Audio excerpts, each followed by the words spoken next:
Well, hello, YouTubers.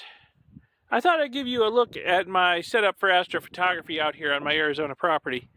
One of the main reasons I bought this property was to do astronomy and astrophotography out here, just because the sky is amazing. I am in the absolute middle of nowhere in Arizona, very far from any large towns. The sky is just pristine, and tonight it's absolutely cloudless, clear. So it's going to be a good night, I think. It's a little windy, but the wind usually drops off after sunset. So let's see, the little rustic cabin that we stay in when we're out here, it's back here. And we have a storage shed. And this is where I do my astrophotography.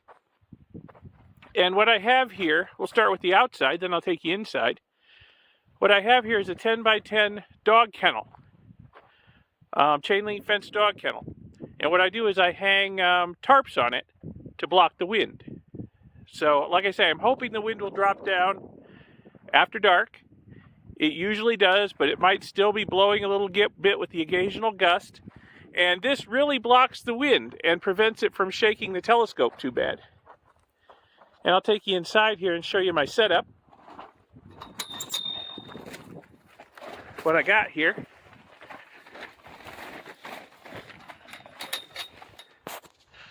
So I've got an Explorer Scientific 4-inch refractor up here on Sirius EQG Go-To mount. Now this is not my main mount. I also have an Ioptron IEQ 30 Pro, which I have used for many, many years. I know it's an old obsolete mount now, but I bought it when it was fairly new and used it for a long time, and it broke. And I think static electricity got to it one night, because just before it stopped working, I reached out to get the CAN controller, and there was a big fat spark jump from me to it, and then nothing worked anymore.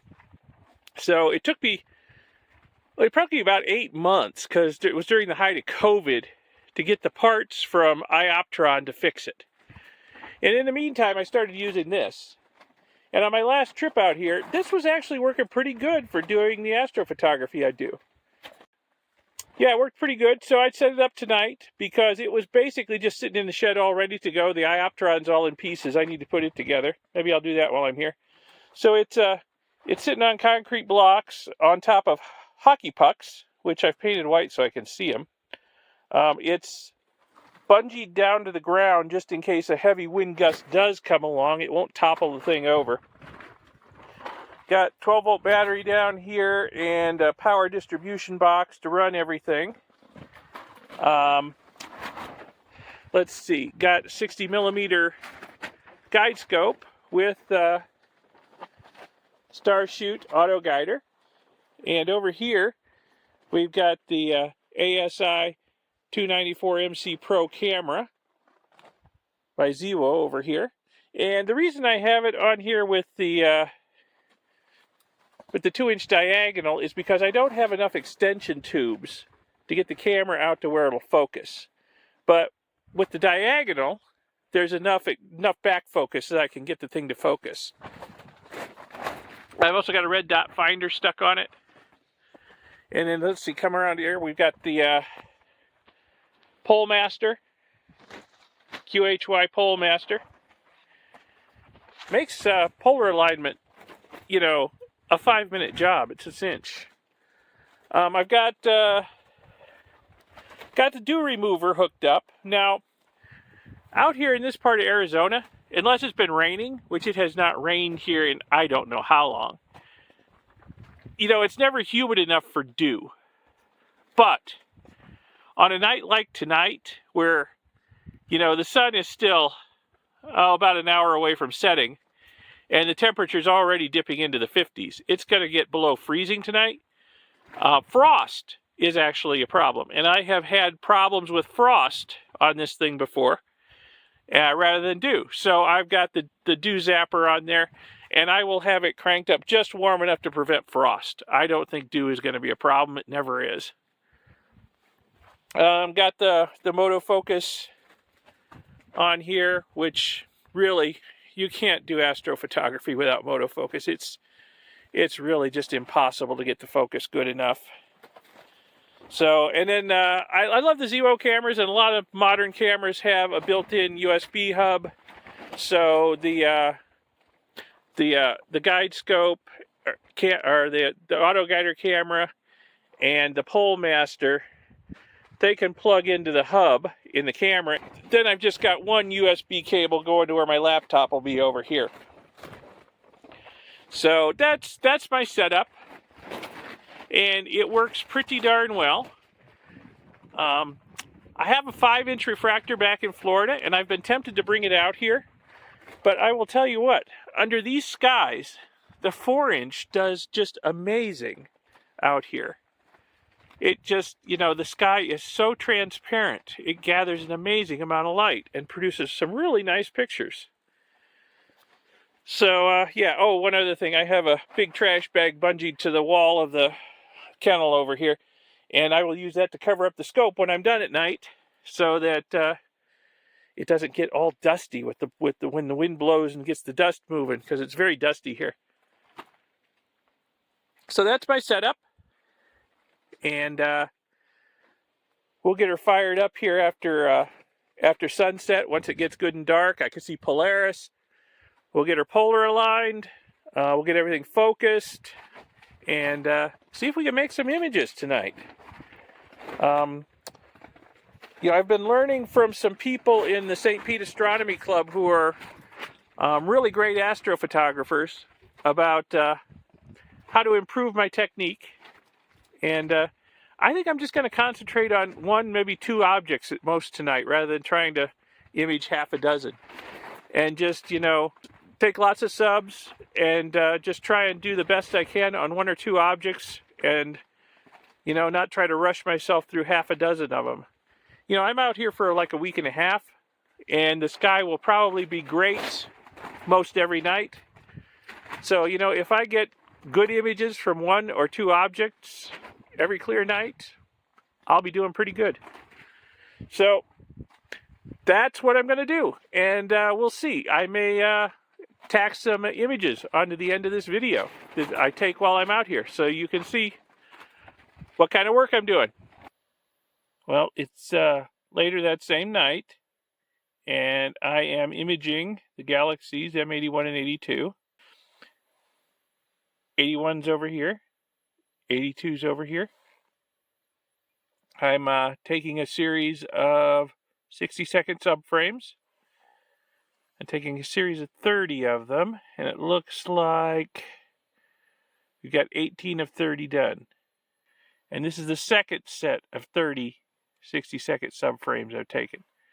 So I'll have a total of 60 60-second subframes, which equals an hour. So I'll have a total of 1 hour of integration on this object. And I may take some more.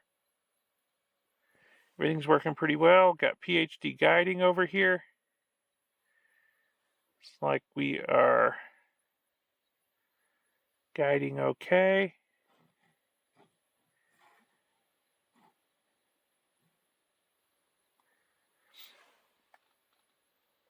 So we just got to let it run.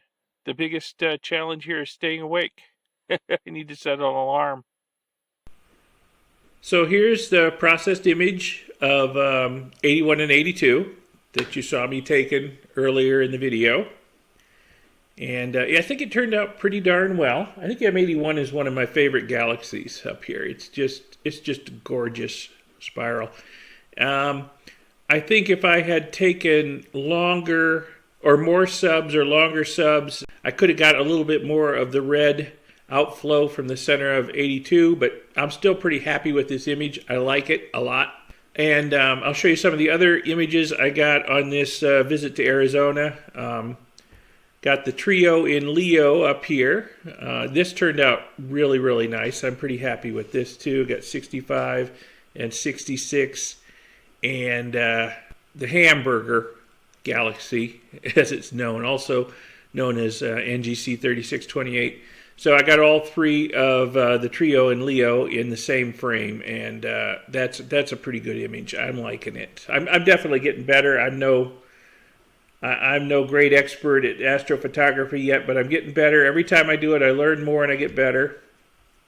Here's another image. This is M101, and one of its distorted nearby galaxies, distorted by the gravity of this giant spiral galaxy. M101 is just a huge galaxy.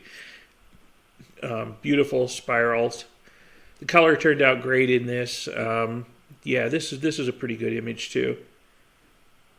And then this one over here, I just pointed the scope up into the heart of the Virgo cluster and let it go for, oh, I forget how long I integrated. Probably a couple hours anyway. And got some good stuff here. Markarian's eyes over here, M86, M84, and just a whole lot of other galaxies. I mean, the more you look at this image, zoom in on it a little bit, you'll see there are just a whole lot of galaxies in this image. This turned out pretty darn well. So one question I get a lot is, what program do I use for stacking my subs, and what program do I use for doing the final touch-up work on the images? Well, for stacking, for a long time, I used Deep Sky Stacker, but I was never really happy with the results I was getting from it, and that may not be Deep Sky Stacker's fault. It's possible I just wasn't doing it right. It's very possible, because I know a lot of people have good luck with Deep Sky Stacker. I just probably didn't stick with it enough to learn the right way to do things in Deep Sky Stacker. I found Cyril, which we've got here. And after I found Cyril, I never looked back. Cyril has built-in scripts for doing the stacking, and it makes life so easy, and the results are usually really, really good.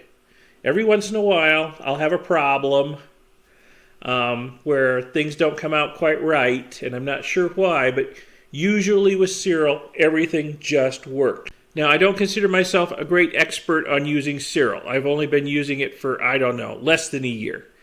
And I only get to do astrophotography every now and then, so I don't have a lot of time in on Cyril. I'm only, I've gotten pretty good at using the built-in scripts. I've just started modifying scripts for special circumstances and whatnot. I'm not really good at the command line stuff yet. That's going to take a lot of time before I master all the aspects of Cyril, but it works really, really well for stacking. For the final touch-up finishing work, I generally use GIMP. You can use Photoshop, whatever, GIMP, Photoshop, Lightroom, whatever. I mean, they'll all do the job pretty well. One thing I recommend, though, is you don't try to get the finished work out of Cyril or Deep Sky Stacker or any other program that's really good at stacking, okay? It's not going to be good at everything. It's just going to be good at stacking. Get the image to a point where you can finish it in GIMP or Photoshop, but don't try to finish it in Cyril. It's really easy to overcook the image or make it look overcooked, at least to my eye, in Cyril. So just get it to where you can see the detail you want to see is there, and then move over to your photo processing, your dedicated photo processing package, and finish it up there. And I think you'll be a lot happier with the way it looks than trying to finish it in Cyril, finish it in Deep Sky Stacker. It just doesn't look right, okay? I don't know the technical terms for why it doesn't look right. I just know it doesn't look right. So, like I said, I am not a really great expert on Cyril, so I'm not going to give you a tutorial on how to use it. What I will do, though, is I will point you to the tutorial I used to learn how to use Cyril. And it's on Cyril's website under tutorials and then Tuto scripts. And this is a very long tutorial. It goes into a lot of detail. And I'll tell you what, this is a lot of detail on using the easy aspects of Cyril. You can get as deep in the weeds on this as you want and do all kinds of command line commands for it, or you can just follow this tutorial and use the automatic scripts, and they do a pretty good job. Like I say, I've only just started getting into areas where the built-in scripts just don't do it for me, and I've had to modify them, but I'm not at the command line yet. You know, I'm not like some command line graybeard in this. So follow the tutorial, and there are other tutorials on the Serial site for more complicated stuff. You can sort of work your way up. So yeah, you can learn Serial by following these tutorials, and I think you'll get pretty good results like mine. All right, well, thanks for watching. I hope you found this a little bit interesting, educational, inspirational, whatever. Give the video a thumbs up, give it a like, and subscribe to see my future videos. Press the little bell icon that YouTube makes you press to be notified when new videos come out. And I will see you in the next video. Bye.